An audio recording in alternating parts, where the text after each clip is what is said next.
ब्रह्म सूत्र के द्वितीय अध्याय के तृतीय पाद के 17वें अधिकरण के 8वें सूत्र का हम लोग विचार कर रहे हैं। इस अधिकरण का जो प्रथम सूत्र है अंश नाना व्यपदेशात अन्यथा चापी इत्यादि, इस सूत्र में बताया गया जीव को परमेश्वर का अंश। तो जीव में परमेश्वर अंशत्व कैसे है, इस प्रश्न का उत्तर देते हुए 7वें सूत्र तक अवच्छेदवाद के अनुसार जीव में परमेश्वर का अंशत्व सिद्ध किया। 8वें सूत्र में भगवान वेद व्यास जी अपनी व्यक्तिगत अरुचि अवच्छेद पक्ष में एवकार से सूचित करते हुए प्रतिबिंबवाद के अनुसार भी जीव को परमेश्वर का अंश मान करके कर्मफल सांकर्य नामक दोष का निराकरण कर रहे हैं। इसलिए कहा कि जीव तो परमेश्वर का प्रतिबिंब ही है। आभास शब्द का अर्थ है प्रतिबिंब। तो परमेश्वर का बुद्धिस्थ प्रतिबिंब ही जीव है। एवकार कहता है कि बुद्धि अवच्छिन्न सीधा परमेश्वर ही, जीव नहीं, ये एवकार बता रहा है। अपितु बुद्धि रूपी दर्पणस्थ प्रतिबिंब को जीव कहा जाता है और वह परमेश्वर से भिन्न भी नहीं है। जीव को परमेश्वर से अभिन्न बताने वाली जो स एष इह प्रविष्ट इत्यादि श्रुतियां हैं, उनका विरोध होगा यदि प्रतिबिंब रूप जीव को परमेश्वर से भिन्न मानेंगे तो। और ये जो बुद्धिस्थ प्रतिबिंब रूप जीव को मानते हैं तो भी कर्मफल सांकर्य नहीं होता। प्रत्येक प्रतिबिंब की उपाधिभूत बुद्धि अलग अलग है और उस प्रतिबिंब की उपाधि रूप बुद्धि का जिस शरीर के साथ संसर्ग है उसी शरीर के साथ प्रतिबिंब रूप जीव का संबंध माना जाएगा और उस शरीर से अतिरिक्त शरीरों के साथ जीव की उपाधिभूत बुद्धि का संसर्ग न होने से शरीरांतर के साथ जीव का भी संसर्ग नहीं होगा, प्रतिबिंब रूप जीव का। इसलिए बुद्धि का संसर्ग जिस शरीर में है उसी शरीर में होने वाले कर्मफल से अन्वित हो जाएगा प्रतिबिंब रूप जीव। शरीरांतर में जो कर्मफल हैं उससे अन्वित नहीं होगा, उससे अन्वित दूसरे जीव होंगे। उन शरीरों के साथ जिन जीवों की उपाधिभूत बुद्धियों का तादात्म्य है, संसर्ग है, उन शरीरों के साथ संसर्ग होगा उन जीवों का, प्रतिबिंबों का। और वे प्रतिबिंब जितनी बुद्धियां हैं उतने प्रतिबिंब हैं, यानी उतने जीव हैं। और जब अपनी उपाधिभूत बुद्धि के साथ संसर्ग जीव का नहीं रहता प्रतिबिंब का, तो प्रतिबिंब उपाधि की निवृत्ति होने से बिंबरूप हो जाता है, बिंब से संश्लिष्ट हो जाता है। और वेदांत सिद्धांत के अनुसार प्रतिबिंबवाद में प्रतिबिंब का उपाधिभूत बुद्धि के साथ संश्लेष मात्र कल्पित है और प्रतिबिंब का स्वरूप तो सत्य ही है, संसर्ग कल्पित है। ये तो प्रतिबिंबवाद का रहस्यार्थ है और इस रहस्यार्थ को न जानने वाले जो भास्कर नामक वृत्तिकार है, उन्होंने वे अवच्छेदवादी है, तो प्रतिबिंब में दोष न होते हुए प्रतिबिंब स्वरूपतः मिथ्या नहीं है, कल्पित नहीं है, खाली उसका अपनी उपाधिभूत बुद्धि के साथ संसर्ग मात्र कल्पित है। और जब यथार्थ ज्ञान होता है तो उससे जो जो कल्पित है उसकी निवृत्ति होती है। तो कल्पित है बुद्धि, कल्पित है बुद्धि के कल्पित बुद्धि के साथ सत्य प्रतिबिंब का संसर्ग, तो संसर्ग बाधित हो जाएगा और प्रतिबिंब का स्वरूप अबाधित ही रहेगा, उसका मोक्ष में अन्वय होगा। ये तो प्रतिबिंबवाद का रहस्य है। लेकिन इसको न जानने वाले भास्कर ने कहा कि प्रतिबिंब संश्लिष्टतया कल्पित नहीं अपितु स्वरूपतः ही कल्पित है। ये ऐसा जो भास्कर का प्रलाप है, टीकाकार कहते हैं, वह उनका प्रतिबिंबवाद विषयक अज्ञान ही द्योतित कर रहा है। क्योंकि प्रतिबिंबवाद में प्रतिबिंब कल्पित बुद्धि से संश्लिष्टतया ही कल्पित है, का मतलब प्रतिबिंब का बुद्धि के साथ संसर्ग मात्र कल्पित है और स्वरूप तो अकल्पित ही है। प्रतिबिंब का स्वरूप सत्य है और यथार्थ ज्ञान से वो प्रतिबिंब का स्वरूप बाधित नहीं होगा, वह बिंब के साथ अन्वित होगा और मोक्ष अवस्था में भी रहेगा, उसी की मुक्ति होनी है। मुक्ति रूपी फल के साथ ज्ञान का फलभूत जो मोक्ष है, उस मोक्ष के साथ अन्वय प्रतिबिंब का सिद्ध होता है। इस बात को टीकाकार ने कहा यस्त्वयं भास्करस्य प्रलापः इत्यादि से।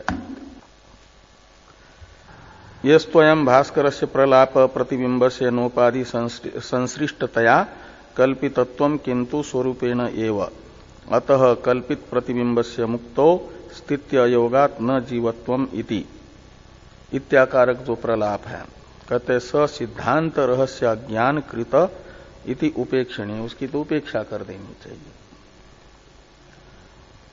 और आगे ये कहते हैं कि वो प्रतिबिंब का स्वरूप सत्य है, इसे बता रहे हैं। कैसे सत्य है इसका उत्पादन कर रहे हैं। संसर्ग मात्र बाधित है, कल्पित है और प्रतिबिंब का स्वरूप सत्य है।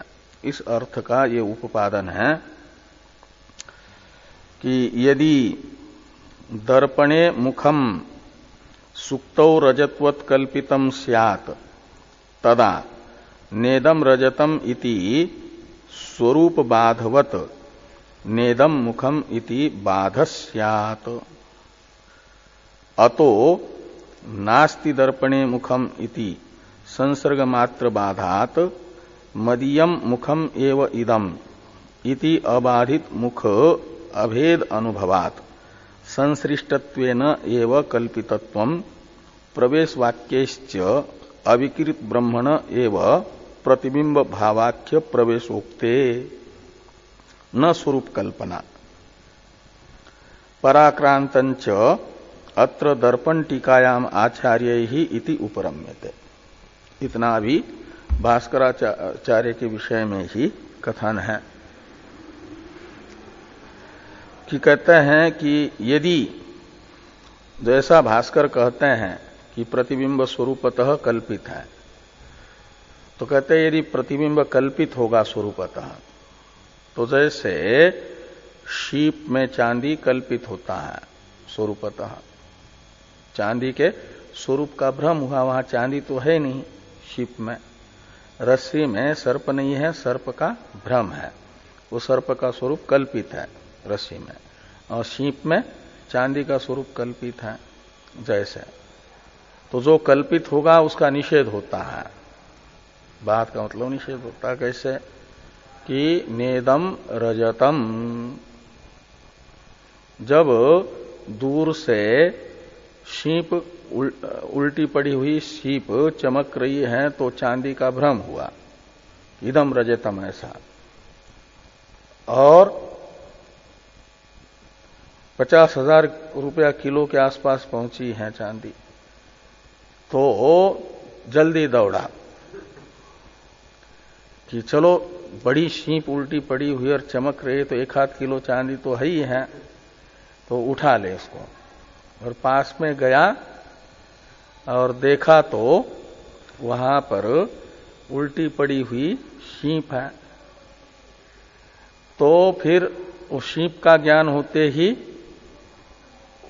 वो जो भास रहा था चांदी, चांदी का स्वरूप, वो बाधित हो जाता है। ये कहता है नेदम रजतम, यह रजत नहीं है, ऐसा रजत के स्वरूप का बाध हुआ, इसलिए वहां तो रजत का स्वरूप कल्पित है। रजत के स्वरूप के तरह ही दर्पण में मुख यदि कल्पित है, तो जैसे रजत के स्वरूप का सुक्ति का ज्ञान होने पर बाध हो जाता है, नेदम रजतम ऐसा, ऐसे दर्पण में मुख यदि स्वरूपतः बाधित है, मुख का प्रतिबिंब कल्पित है यदि, तो कहना चाहिए कि नेदम मुखम, ये मुख नहीं है, ये ऐसा बाध हो जाता, निषेध हो जाता।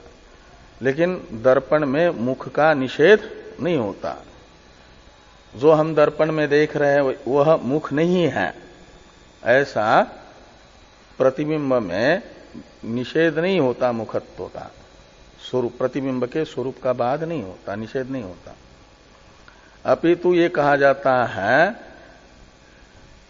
कि दर्पणे मुखम नास्ति, दर्पणे मुखम नास्ति में खाली वहां पर दर्पण के साथ मुख का जो संसर्ग है वो बाधित हो रहा है, न कि मुख का बाध निषेध। तो जिसका निषेध हो रहा है उसे कहा जाएगा कल्पित। तो दर्पण में मुख के संसर्ग का मात्र निषेध हो रहा है और मुख का निषेध नहीं हो रहा है। उल्टा यह अनुभव होता है कि इदम मदीयम एव मुखम, ये मेरा ही मुख है, और उपाधि के कारण दर्पण में भास रहा है, वो दर्पण के साथ उसका संबंध नहीं है, लेकिन ऐसा ही दर्पण रूपी उपाधि के कारण भास रहा है। मेरा ही मुख ये है, ये जो अनुभव है, ये अनुभव बताता है कि प्रतिबिंब का स्वरूप अबाधित है और प्रतिबिंब का उपाधि के साथ संसर्ग मात्र बाधित है, कल्पित है। इसलिए प्रतिबिंब को स्वरूपतः सत्य ही समझना चाहिए, संसर्ग मात्र कल्पित समझना चाहिए उसका। ये यहां पर कहा यदि दर्पणे मुखम सुक्तो रजतवत कल्पितम स्यात् तदा नेदम रजतम इति स्वरूप बाधवत। तो जैसे रजत के स्वरूप का बाध होता है, ऐसे नेदम मुखम इति बाध स्यात्, तो मुख्य स्वरूप का भी बाध हो जा, लेकिन नहीं होता। अपितु खाली दर्पण में मुख के संबंध का मात्र बाध होता है। ये कह रहे हैं कि कल्पितम स्यात् अतो नास्ति दर्पणे मुखम इति संसर्ग मात्र बाधात। तो दर्पणे मुखम नास्ति, यह निषेध दर्पण के साथ मुख के संसर्ग का मात्र निषेध कर रहा है। अतः क्या होगा कि मदीयम मुखम एव इदम इति अबाधित मुखाभेद अनुभवात।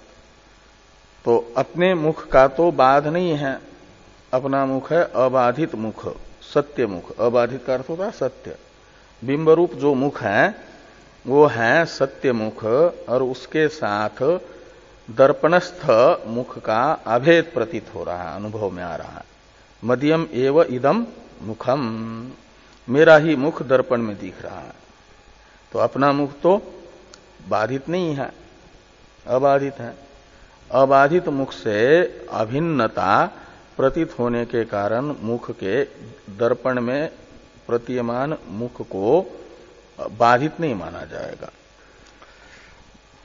तो मदीयम एव इदम इति अबाधित मुख अभेद अनुभवात संसृष्टत्वेन एव कल्पितत्वम प्रवेश वाक्यैहि च अविकृत ब्रह्मण एव प्रतिबिंब भावाख्य प्रवेशोक्तेर।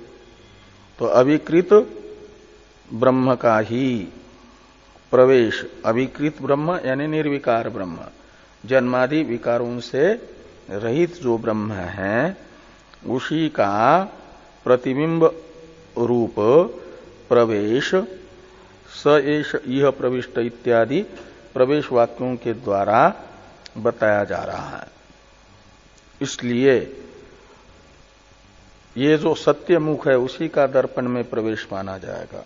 और वो प्रवेश कैसा है? प्रतिबिंब रूप प्रवेश। सत्य मुख ने ही प्रतिबिंब रूप से मुख में प्रवेश कर, क्या नाम, दर्पण में प्रवेश किया। ऐसे बुद्धि में निर्विकार जो सत्य परमात्मा है उसी ने प्रतिबिंब रूप से प्रवेश किया, और प्रतिबिंब है जीव। न स्वरूप कल्पना, इसलिए स्वरूप की कल्पना यानी स्वरूप कल्पित नहीं है।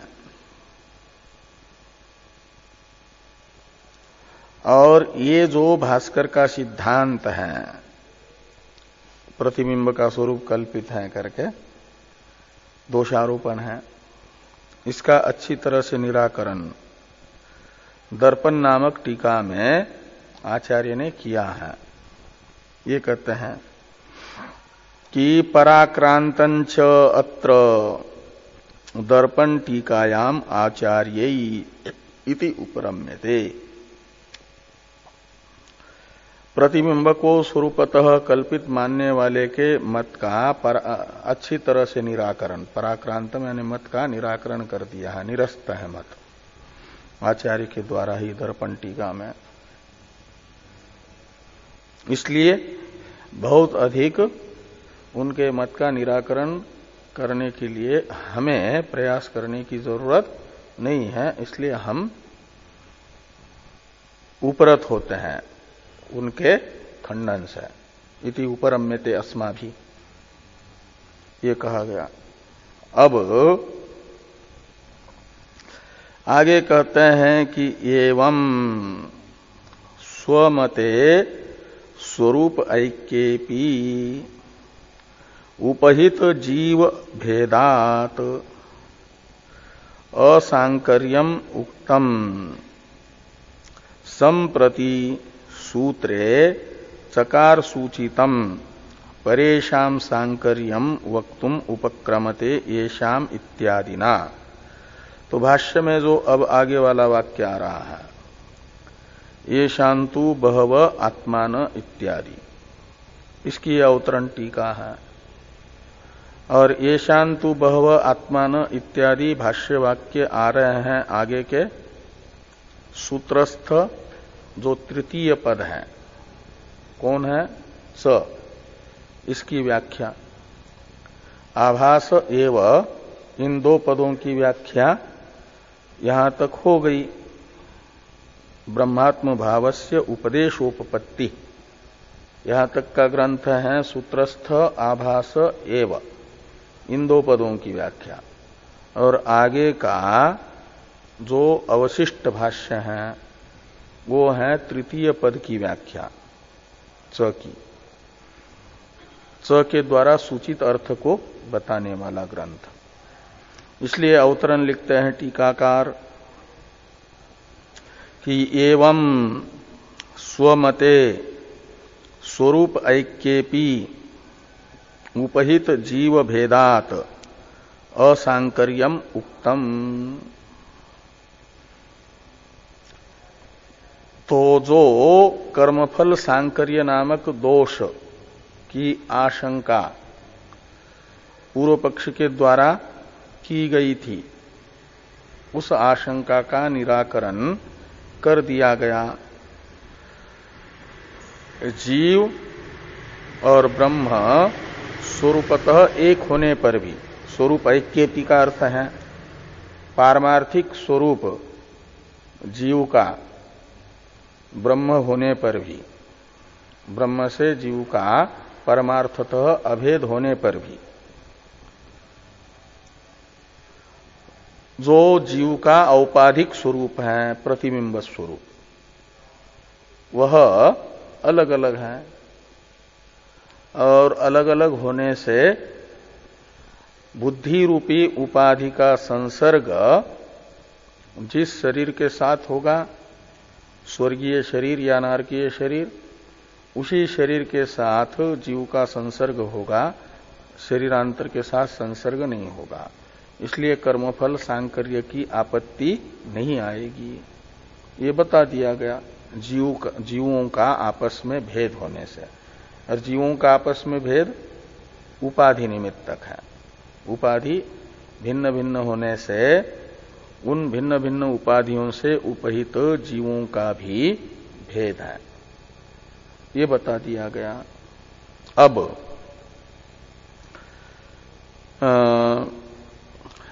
सूत्र में प्रयुक्त चकार के द्वारा जो सूचित अर्थ है, आभास एव के बाद में जो च है सूत्र में, उस च के द्वारा सूचित अर्थ क्या है कि वेदांत मत में तो कर्मफल सांकर्य नामक दोष नहीं है, सबकी प्रत्यगात्मा एक होने पर भी कर्मफल सांकर्य की आपत्ति नहीं है।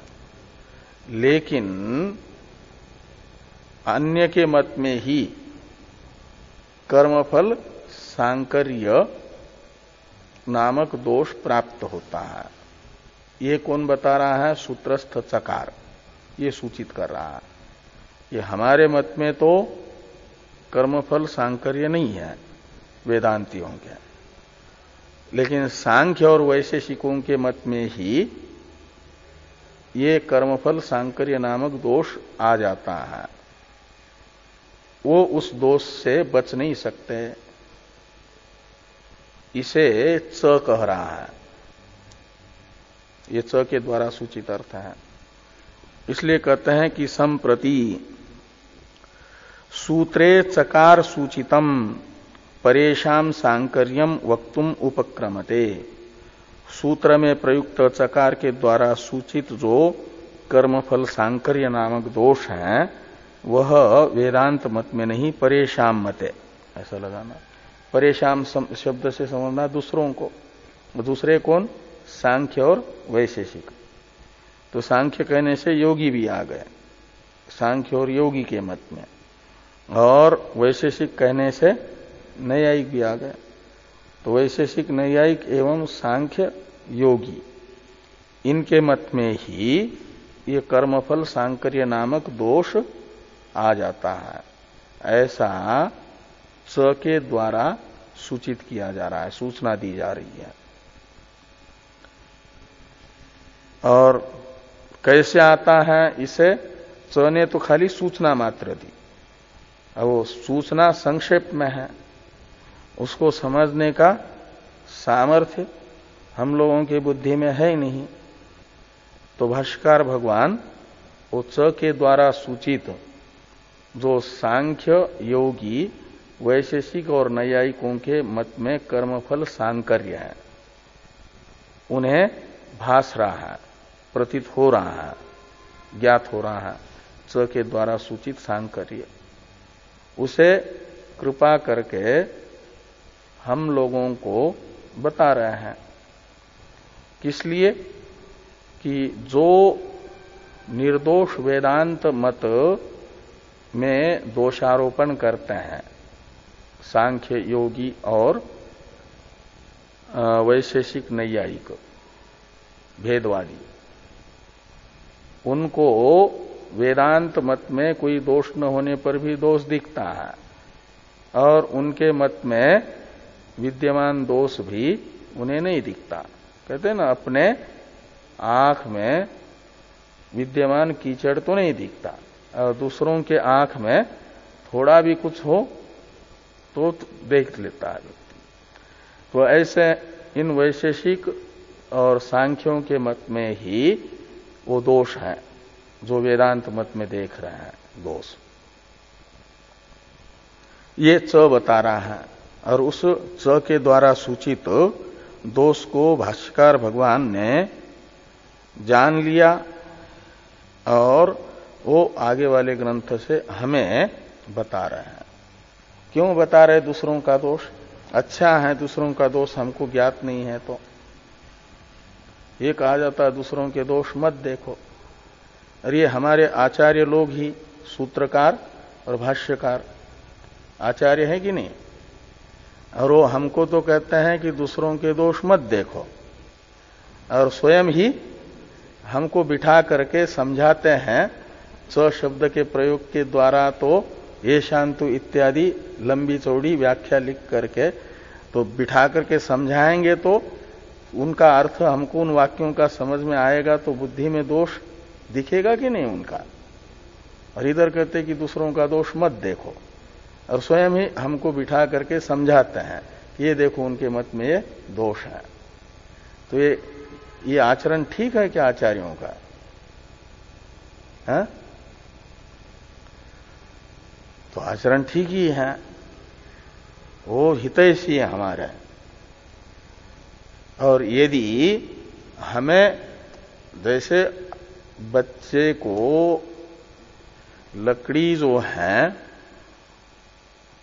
जल करके अग्नि शांत हो गई है और अंगारे हैं और चमक रहे हैं, बढ़िया चमक रहे हैं, तो बच्चों को दिख रहा है कि लाल लाल बढ़िया फल है, पकी हुई लीची जैसे लाल लाल दिखती है, ऐसे वो अंगारे दिख रहे हैं कि लाल लीची है जैसे लाल। या वो आती है ना चेरी, तो चेरी जैसे हैं खूब पकी हुई, तो उनको उठा करके खाने के लिए जा रहे हैं बच्चे। तो उन अंगारों को उठाएंगे तो जलेंगे कि नहीं? इसलिए माता पिता या समझदार व्यक्ति ये समझाते हैं कि नहीं कि ये तुम्हें जलाएंगे, तुम उठाओ मत, वो चेरी नहीं है या वो लीची नहीं है, ये तो जलाने वाला अंगारा है। ऐसे तो वो बताने वाले अंगारे का दोष वो हितैषी है कि नहीं? ऐसे ही हमें भेदवाद में श्रुति भगवती तो कहती है कि द्वितीयाद्वय भयम भवति, जहां भेद रहेगा तो कहते हैं मृत्यो स मृत्युम आपनोति यह नाने व पश्यति। जैसे लाल लाल अंगारों को उठाएगा बच्चा तो होगा क्या, उसका हाथ जल जाएगा, दुख पाएगा, उसको ठीक होने के लिए बहुत दिन लगेंगे। ऐसे आत्मा एक है, श्रुति कह रही है एकस तथा सर्वभूतांतरात्मा एको देव सर्वभूतेषु गूढ़ा। और उस एक आत्मा को यदि वस्तुतः ही अनेक मान ले तो वो अंगारों को मीठे मीठे चेरी के फल समझना जैसा है, और उसको उठाने के लिए कोई दौड़ेगा तो उसको रोकना जैसे माता पिता का, दयालुओं का स्वभाव होता है, हितैषियों का। ऐसे सूत्रकार और भाष्यकार भगवान हमारे माता पिता जैसे हितैषी बन करके भेद आत्मा वस्तुतः ही एक दूसरे से भिन्न है ऐसा समझाते हैं। कौन? सांख्य, वैशेषिक, योगी और नैयायिक। वे कहते हैं आत्मा कभी एक नहीं हो सकती, उसका स्वरूपतः ही आपस में भेद है आत्मा का। तो ऐसा एक आत्मा होते हुए भी उसे जो नाना देखता है तो उसका फल क्या बताया? मृत्यो समृत्यु मापनोति यह नाने उपश्यति। जो एक आत्मा होते हुए भी उसे अलग अलग समझ रहा, ये महान अपराध कर रहा है। और अपराधी को पुरस्कृत नहीं किया जाता, अपराधी को दिया जाता है दंड उसके अपराध के अनुसार। और कोई कोई अपराध ऐसा होता है जिसका फल होता है मृत्यु दंड। तो श्रुति भगवती कह रही है कि ये अपराध भी ऐसा ही है, भेद दर्शन। उसका तो वेद ने फांसी की सजा सुनाई है भेददर्शी को। जो आत्मा नाना न होते हुए भी नाना समझता है, मानता है, तो ये अपराध कर रहा है। बड़ों का अपमान करने का फल वैसा ही मिलेगा कि नहीं? कहीं राष्ट्रपति का समझ लो सम्मान हो रहा, आदर हो रहा, वहां जाकर के कोई राष्ट्रपति को जूता मार ले तो उस फल का उसको उसी के अनुसार सजा सुनाई जाएगी ना। ऐसे आत्मा एक है, उसे भिन्न भिन्न समझ ले, अपरिचिन्न उसे परिचिन्न समझ ले, तो ये अपराध है। और इसका फल वेद रूपी संविधान में बताया मृत्यु दंड, उसे मृत्यु। और एक बार मात्र फांसी नहीं, बार बार कई बार फांसी दे दो उसको जन्म लेते ही मार डालो, जिन्हें ही मार दो। ऐसे एक बार दो बार नहीं, कई बार फांसी, जो भेददर्शी है उसको। इसलिए कहते हैं मृत्यो समृत्यु मापनोति, वह मृत्यु से मृत्यु को ही प्राप्त करता है। का मतलब बार बार मरता है, उसको बार बार मारा जाता है काल के द्वारा। किसको? जो आत्मा अनेक न होते हुए भी अनेक आत्मा देख रहे हैं उनको, वो तो अपराधी हैं, आत्मा का भेद दर्शन करने वाले। और कोई माता पिता सच्चे हितैषी जो होते हैं, यदि वो देख रहे हैं कि हमारा बच्चा भी अपराधी के टोली में सदस्य बनने जा रहा है, तो उस अपराधी की टोली से बचाने के लिए उस अपराधियों में जो दोष है, वो दोष यदि बताते हैं तो उसका हित कर रहे हैं कि अहित कर रहे हैं? हित ही कर रहे हैं ना। तो ऐसे वेद व्यास जी आभास एवच, इसमें च शब्द का प्रयोग करके जो बुद्धिमान होंगे वो संक्षेप में ही समझ जाएंगे, इसलिए मात्र च शब्द का प्रयोग करके कह रहे हैं कि जो भेददर्शी सांख्य वैशेषिक है, उनका भेद दर्शन, उनका जो भेद दर्शन है उसको मत अपनाओ। वो अपनाओगे तो मृत्यु दंड के भागी बनोगे। श्रुति ने उसे मृत्यु दंड देने के लिए कहा है, मृत्यु से मृत्यु आपनोति, ऐसा समझा रहे हैं। तो जो बड़े लोग होते हैं संक्षेप में सावधान करते हैं, और नहीं समझते हैं तो फिर और भी थोड़ा विस्तार करके बताना पड़ता है। तो भाष्यकार भगवान विस्तार करके बता रहे हैं। व्यास जी पिता है, भाष्यकार भगवान माता है, माता बार बार समझाती है, तो भाष्यकार भगवान ये बता रहे हैं। इसलिए दोष दिखा रहे हैं, है ना।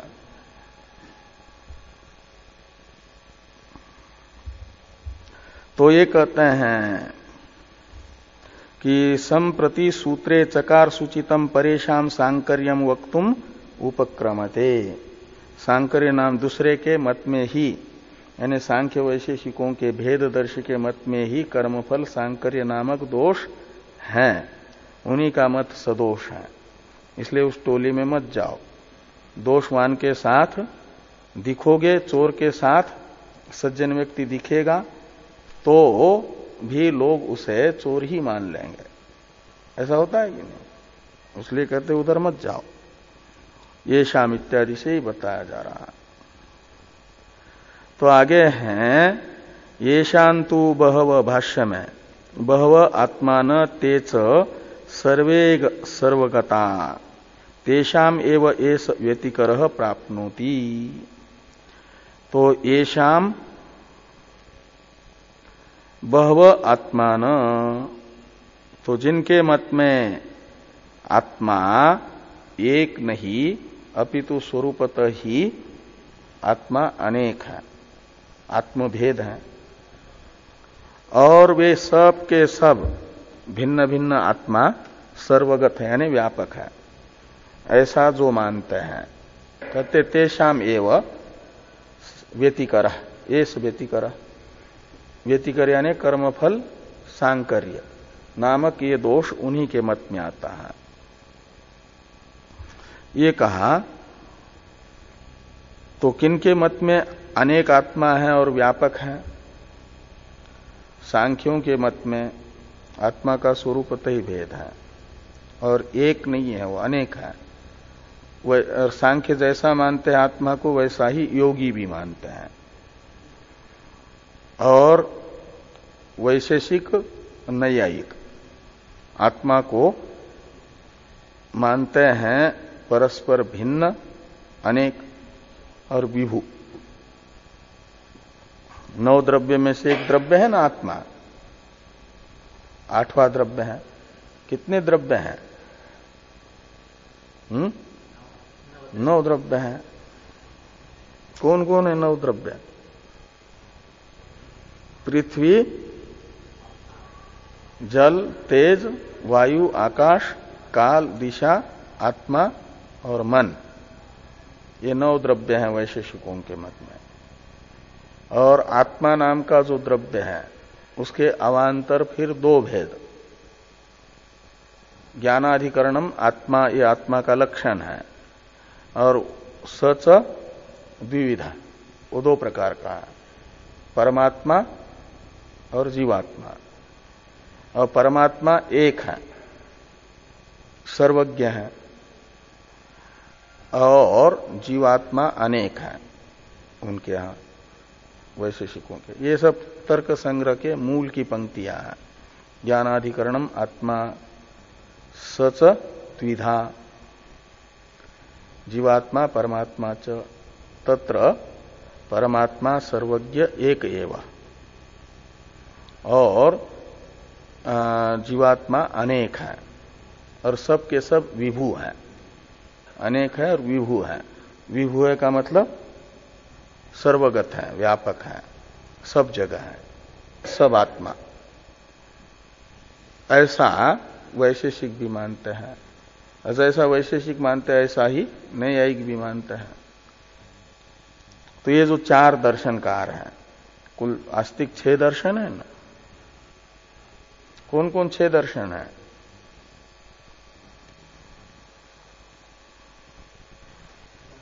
वैशेषिक, नैयायिक, सांख्य, योग, मीमांसा और वेदांत।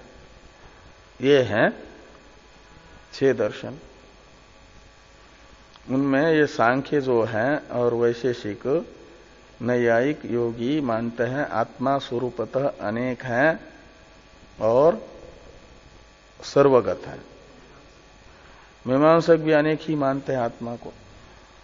इसलिए सब जो इनके टोली में जाने वाले आस्तिक भी हैं वे भी मृत्यु दंड के भागी हो जाते हैं, वो मरते हैं काल उनको अपने वश में रखता है।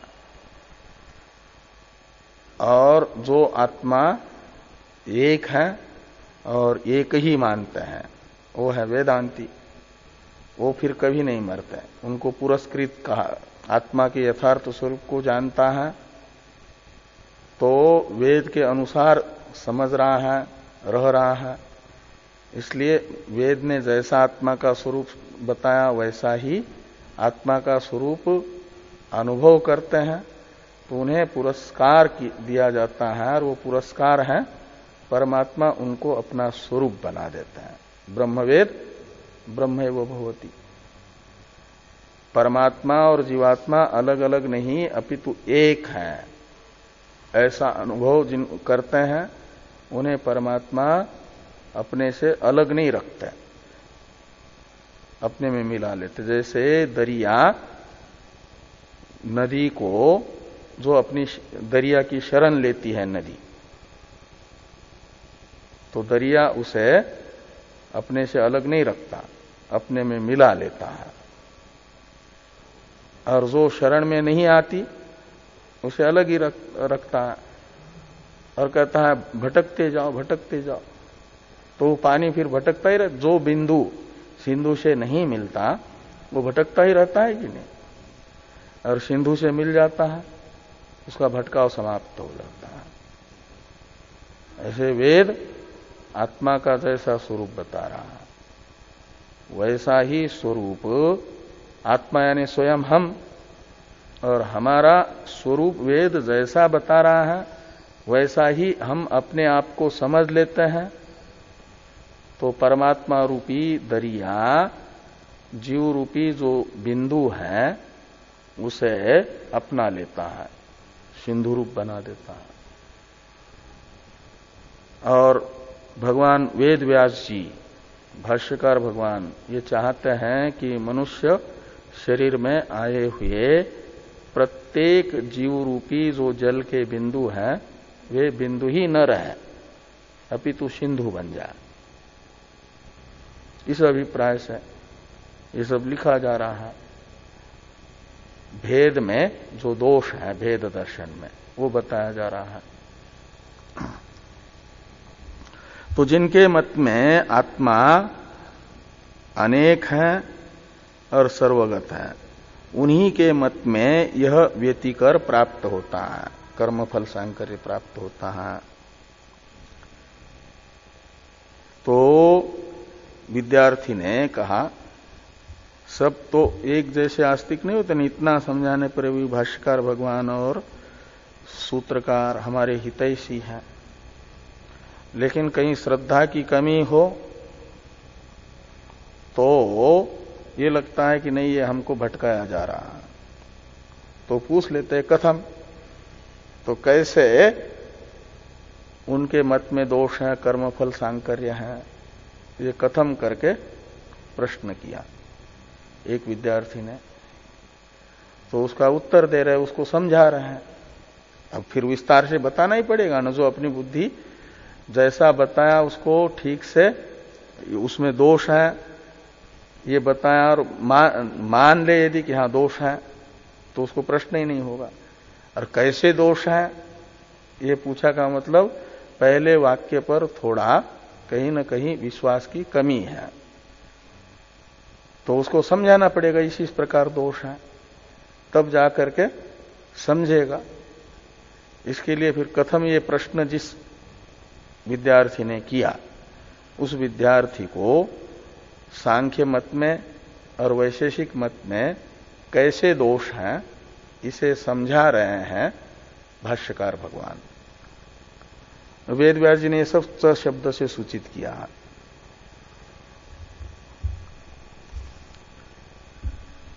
तो कथम के बाद जो वाक्य आ रहा है इसको देखिए। अब ये कथम प्रश्न का उत्तर है कि बहवो विभवश्च आत्मानः चैतन्य मात्र स्वरूपा निर्गुणा निरतिशयाश्च तदर्थम साधारणम प्रधानम तन्निमित्ता येषाम भोगापवर्ग सिद्धि इति सांख्या।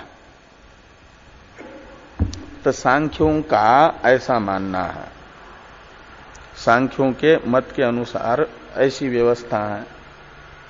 क्या व्यवस्था है कि आत्मा बहवो विभवश्च आत्मान, आत्मा अनेक है, विभु है, व्यापक है। और उनका स्वरूप कैसा है? तो चैतन्य मात्र स्वरूपा, वे चिद्रूप है, चेतन है, इसलिए चैतन्य मात्र स्वरूपा है। और वे सगुण है कि निर्गुण है? तो कहते हैं निर्गुणाश्च, निर्गुण है वे, सगुण नहीं है। तो निर्गुणा। और सातिशय है कि निरतिशय है? तो कहते हैं निरतिशय है। यानी कोई विशेषता नहीं है, स्वरूप में सब आत्मा एक जैसे हैं। सातिशय का तो अर्थ होता है स्वरूप भले ही अनेक है, सभी के सभी विभु हैं और निर्गुण है, लेकिन कोई ना कोई थोड़ी बहुत विशेषता उनमें। तो कहते कोई विशेषता नहीं है, सब एक जैसे है, निरतिशय है। जैसे वैशेषिक मानते हैं कि पृथ्वी के दो परमाणु, उनमें सब में एक जैसे गुण हैं, लेकिन आपस में भिन्नता का प्रयोजक उनमें एक विशेष नाम का पदार्थ मानते हैं नित्य द्रव्य में। वैसा विशेष नाम का पदार्थ सांख्यों के मत में आत्मा में नहीं है, इसलिए निरतिशय है, यानी विशेष रहित है। निरतिशया यानी निर्विशेषा, वे निर्विशेष है, सविशेष नहीं है। निर्गुण का मतलब सत्व रज तम गुण से रहित है, और निर्विशेष है मतलब उनमें कोई विशेषता, विशेष नाम का पदार्थ भी नहीं है, अवान्तर कोई विशेषता नहीं है, सब एक जैसे है। केवल आत्मा को देखो तो एक दूसरे को पहचानेंगे भी नहीं, भिन्न भिन्न कैसे, सब एक जैसे हैं। तो सब एक जैसे होने से कैसे पहचाना जाएगा? यदि एक मिल से निकला हुआ एक ही ट्रेडमार्क का कोई कपड़ा है, शॉल है, और सबकी एक जैसी कोई बाट दे करके गया है, तो कैसे पहचानेंगे दो महात्माओं की आपस में शॉल ये बदल गई कर? तो एक ही है, जैसी थी, बदल तो पहचानना मुश्किल हो जाएगा ना। वैसे ही सब आत्मा व्यापक है, सब आत्मा चिद्रूप है, सब आत्मा निर्गुण है, इसलिए सब में कोई अलग अलग विशेषता ही नहीं, एक जैसे है। निरतिशय का अर्थ एक रूप है। और तदर्थम साधारणम प्रधानम, और ये जो प्रधान है वो क्या करता है कि ये जो पुरुष है ये कुछ करते नहीं, कुछ करते नहीं, लेकिन खाना पीना चाहिए, करना भरना कुछ नहीं, और भोग भी चाहिए, अपवर्ग भी चाहिए। तो फिर भोग और अपवर्ग कहां से आएगा बैठे बैठे? सिंह को भूख लगी है और अपनी गुफा में ही मुंह फाड़ करके बैठेगा तो अपने आप हरिण आकर के मुंह में थोड़ा ही जाएगा। शिकार के लिए, भूख शांत करने के लिए कोई ना कोई अपनी शिकार खोजने के लिए बाहर निकलना पड़ेगा ना, और दिखने मात्र से भी काम नहीं बनेगा। वो तो हरिण सिंह को देखते ही भागेगा, तो उसके पीछे भी दौड़ना पड़ेगा। हाँ, तो ये करता कुछ नहीं, लेकिन चाहता बहुत कुछ है। तो फिर क्या करता है कि जैसे सिंह का तो दृष्टांत है, उसको कुछ न कुछ करके मिलता है पुरुषार्थ, और एक अजगर होता है, वो भी जीता है, लेकिन अपना अन्न प्राप्त करने के लिए कुछ नहीं करता। जो पास में आया निगल लिया, एक हाथ भेड़ बकरा जो भी चूहा, नहीं तो अपना हवा खा करके ही रहता है। अजगर कुछ अपना अन्न खोजने के लिए नहीं जाता, कहता है। यदि पास में चूहा पहुंचा है तो पकड़ लेता है, निगल लेता है। और बड़े बड़े अजगर होते हैं तो भेड़ को भी निगल लेता है, कहते हैं। ऐसे ऐसे भी अजगर होता है। मैं गया था पचमढ़ी, एक पचमढ़ी है मध्य प्रदेश में। जैसे उत्तराखंड में मसूरी प्रसिद्ध है ना, ऐसे वहां है पचमढ़ी मध्य प्रदेश में। तो वहां एक जटाशंकर करके है, काफी गहरा है, उसको नीचे उतर करके जाना, पहाड़ पर है ना तो नीचे। और एक है धूमगढ़ करके, वो बहुत ऊंचा है। तो हम जटाशंकर जा रहे थे तो वहां लोग कह रहे थे कल एक अजगर ने भेड़ के बकरे को निगल लिया। ऐसे पचमढ़ी में एक अजगर था, भेड़ को भी निगल लेता है, इतना बड़ा बड़ा अजगर होता है। तो वहां फिर वो तो वो वायु पी करके भी रहता है, वो तो अलग बात। तो ऐसा ये जो पुरुष है सांख्यों का, वो सिंह के तरह नहीं है, अजगर के तरह है, अजगर वृत्ति अपनाता है।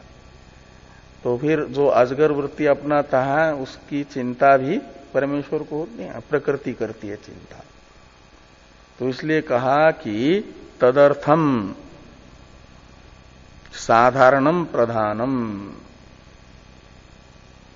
तो पुरुषार्थ के लिए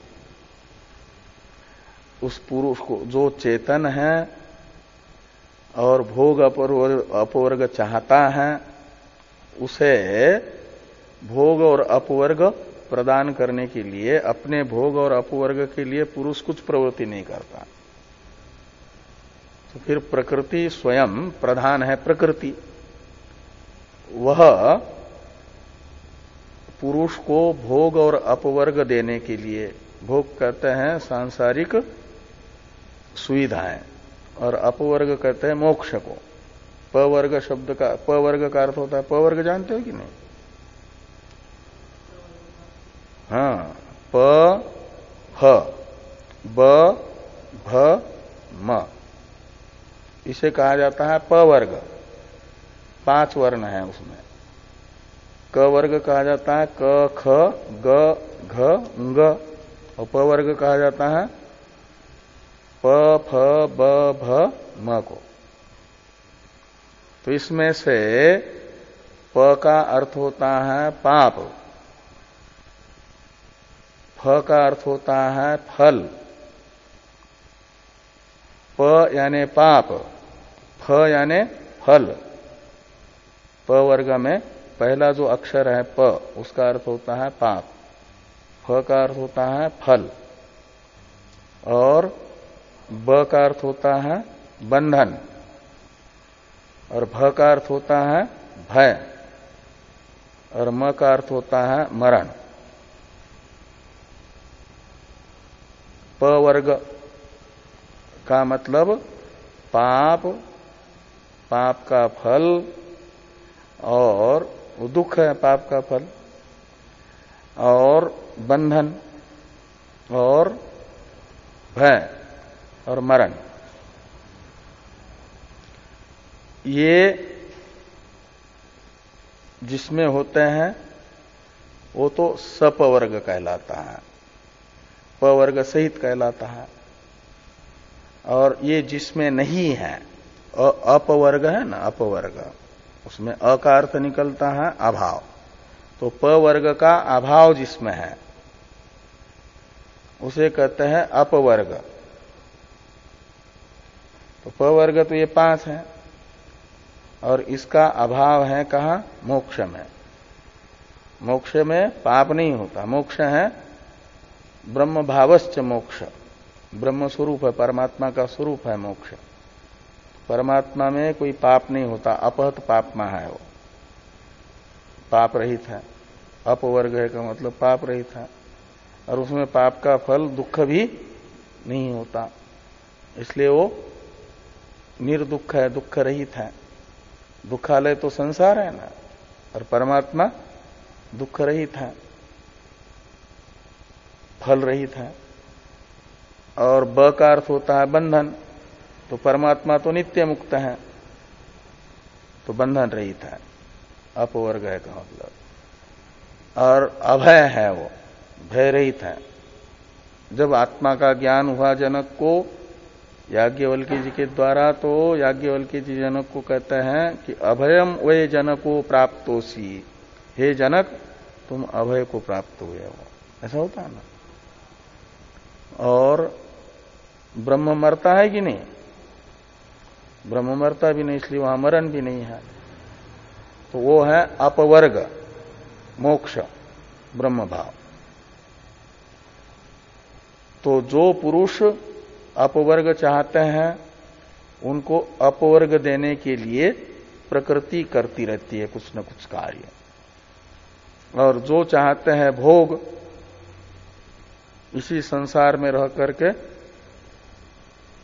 अनुकूल सुख सुविधाएं चाहते हैं, भोग चाहते हैं, उनको भोग प्राप्त हो, इसके लिए वो प्रकृति ही कार्य करती रहती है, प्रधान ही कार्य करता रहता है। ऐसा मानना है सांख्यों का। पुरुष कर्ता नहीं है, भोगता है। भोग और अपवर्ग चाहता है, लेकिन उसके लिए कर्ता कुछ नहीं है, वो करती है प्रकृति। और वो किसी एक पुरुष के लिए नहीं करती, सब पुरुषों के लिए करती है। इसलिए कहा साधारणम, तदर्थंच साधारणम प्रधानम। प्रधान कहते हैं प्रकृति को, पुरुष को, प्रधान को, यानी प्रकृति। तो तदर्थं साधारणम प्रधानम। और तन्निमित्ता येषाम भोगापवर्ग सिद्धि। तन्निमित्ता का मतलब प्रधान के प्रवृत्ति निमित्तक ही, येषाम यानी पुरुषाणाम, यानी आत्मनाम, पुरुष है आत्मा, भोग की सिद्धि और अपवर्ग की सिद्धि होती है। अपवर्ग लिखा है ना, भोग सिद्धि और अपवर्ग सिद्धि। भोग सिद्धि का अर्थ है सांसारिक सुख सुविधाएं, अपवर्ग सिद्धि का अर्थ है मोक्ष की प्राप्ति। सिद्धि शब्द का अर्थ है प्राप्ति। भोग की प्राप्ति प्रधान की प्रवृत्ति से होती है पुरुषों को, और अपवर्ग की प्राप्ति वो भी प्रधान की ही प्रवृत्ति से होती है। अपने मोक्ष के लिए भी प्रयास नहीं करता, ये कर ही नहीं सकता, करता है ही नहीं, और भोग के लिए भी नहीं करता। इसलिए उसे भोग दिलाने के लिए या मोक्ष दिलाने के लिए प्रकृति ही कार्य करती रहती है। ऐसा मानना है सांख्यों का। इति सांख्या, ऐसा लिखा है ना, यानी ऐसी मान्यता सांख्यों की है, ऐसा सांख्य लोग मानते हैं। तो ये कहते हैं इनके मत में, तो ये हुआ। वैशेषिकों का मानना क्या है? तो वैशेषिकों का मत आगे बता रहे हैं।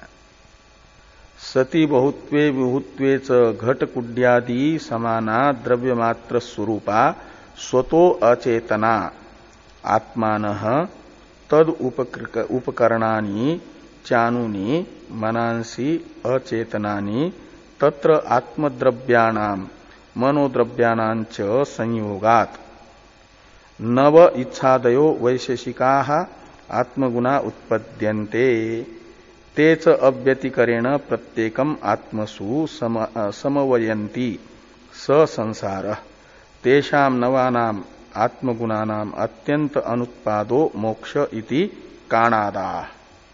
काणाद कहते हैं वैशेषिकों को। उनका ये मानना है कि आत्मा अनेक तो है, लेकिन कैसे हैं? सांख्यों के तरह अनेक है, विभू भी है, लेकिन सांख्यों की अपेक्षा इनकी भिन्नता है मान्यता में, कि सांख्य कहते हैं सब आत्मा स्वतः ही चिद्रूप है, और काणादों का कथन है कि स्वतो अचेतना, यानी स्वतः वे चिद्रूप नहीं है, स्वरूपतः जड़ है। स्वतः का अर्थ है स्वरूपतः। आत्मा चेतन नहीं, जड़ है, पत्थर के तरह, ऐसा मानते हैं वैशेषिक। स्वतो अचिद्रूपा लिखा है ना।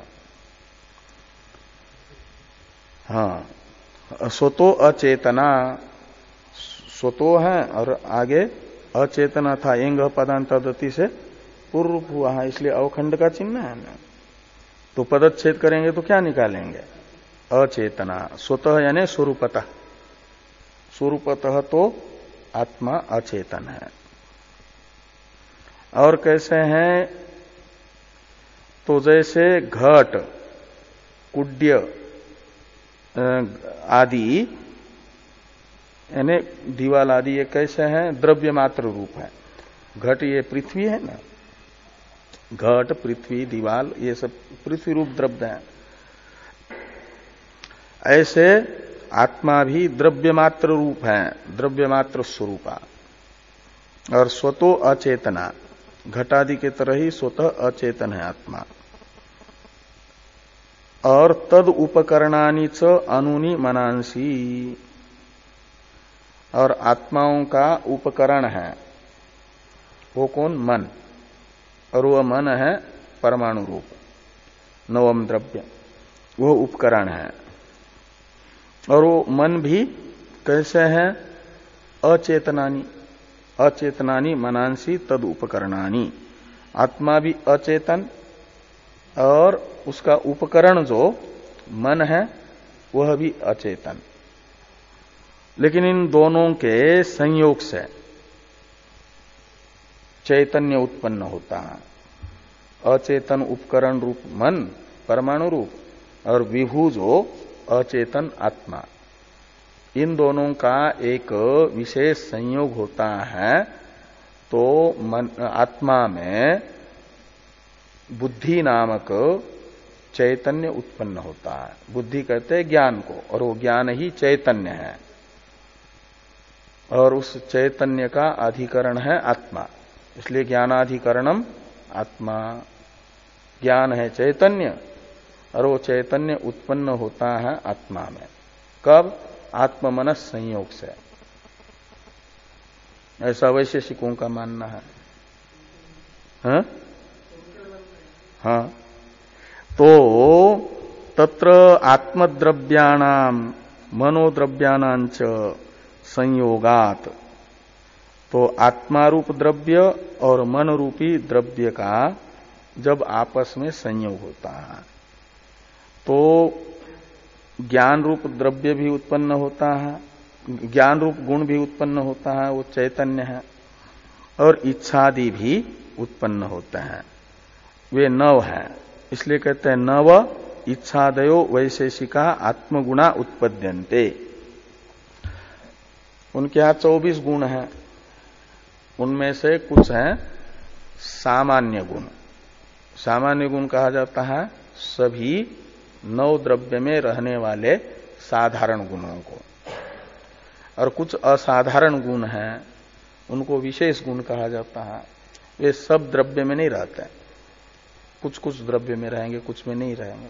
9 द्रव्य में रहने वाले साधारण गुण, कुल मिलकर के उनके यहां रूपादि 24 गुण हैं वैशेषिकों के यहां। उन 24 गुणों में से जितने गुण 9 द्रव्य में से प्रत्येक द्रव्य में मिलेंगे वे साधारण, और बाकी को असाधारण गुण कहा जाएगा। तो ये जो 9 गुण हैं वे केवल आत्मा नामक द्रव्य में ही रहेंगे समवाय संबंध से, बाकी 8 द्रव्य में नहीं रहेंगे। इसलिए इनको कहा जाता है आत्मा नामक द्रव्य के ही विशेष गुण। जैसे पृथ्वी नामक द्रव्य का विशेष गुण है गंध, वो बाकी 8 द्रव्य में नहीं मिलेगा, केवल पृथ्वी में मिलेगा समवाय संबंध से। इसलिए पृथ्वी का लक्षण है गंधवती पृथ्वी। ऐसे ये जो 9 गुण बताए जा रहे हैं वे केवल आत्मा में ही समवाय संबंध से रहेंगे, बाकी जो 8 द्रव्य हैं, पृथ्वी, जल, तेज, वायु, आकाश, काल, दिशा और मन, इनमें वो नहीं मिलेंगे। इसलिए उनको कहा जाता है 9 गुणों को आत्म विशेष गुणा। वो कह रहे हैं कि तत्र आत्मद्रव्यानां मनोद्रव्यानां च संयोगात् नव इच्छादयो वैशेषिका गुणा आत्मगुणा उत्पद्यन्ते। आत्मा के विशेष 9 गुण ये उत्पन्न होते हैं। किससे?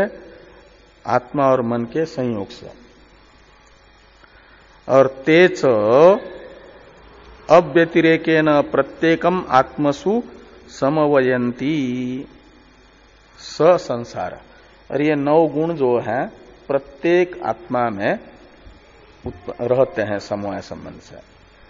ये नहीं कि किसी आत्मा में 2 गुण है, किसी में 3 है, किसी में 1 है, किसी में 8 है, किसी में 5 है, किसी में 9 है, ऐसा नहीं।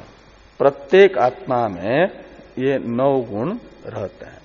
इसलिए 9 गुण वाला हर एक आत्मा है जी, प्रत्येक आत्मा में 9 गुण रह रहा है। और इन 9 गुणों से युक्त होकर के आत्मा का रहना ही संसारी बने रहना है उनके अनुसार। जब तक ये 9 गुण उसमें है तब तक वह संसारी है, उसका संसार है। और मोक्ष क्या है? इन 9 गुणों का अत्यंताभाव, इनको हटा दे, उसके लिए साधना करनी है, गुणों को हटाने के लिए। तो आगे कहते हैं कि तेषाम नवानाम आत्मगुणानाम अत्यंत अनुत्पाद। ये ऐसी साधना करें कि आत्मा में ये उत्पन्न ही ना हो 9 गुण। इच्छादि 9 गुणों का अनुत्पाद, उत्पन्न होना बंद हो जाए, फैक्ट्री बंद हो जाए, तो मोक्ष। और जब तक फैक्ट्री चलती रहेगी तब तक फिर माल बेचने की भी चिंता रहती है कि नहीं? तो ये फैक्ट्री बंद हो जाए। अनुत्पाद का मतलब इन 9 गुणों की उत्पत्ति बंद हो जाए, उत्पादन करना बंद हो जाए, तो वो हो जाता है मोक्ष। तो येषाम नवानाम आत्मगुणानाम अत्यंत अनुत्पादो मोक्ष इति काणादा। कणाद ऋषि के अनुयायी, काणाद वैशेषिक दर्शन के रचयिता हैं कणाद नाम के ऋषि, और उनके अनुयायियों को कहा जाता है काणाद। वैशेषिक दर्शन का अंगीकार करने वाले, उसके अनुसार ही चलने वाले काणाद। तो ये तो कथम, ये जो प्रश्न है ना कि कैसे वैशेषिक मत में और सांख्य मत में कर्मफल सांकर्य है, ये एक विद्यार्थी ने प्रश्न किया भाष्यकार भगवान को। उसका उत्तर देने के लिए सांख्यों की मान्यताएं क्या हैं, वैशेषिकों की मान्यताएं क्या हैं, ये बताना पड़ा। ये बता अब कैसे इस मान्यता के अनुसार इनके मत में कर्मफल सांकर्य आता है, इसे बताएंगे आगे। इस पर चर्चा हम लोग कल करते हैं।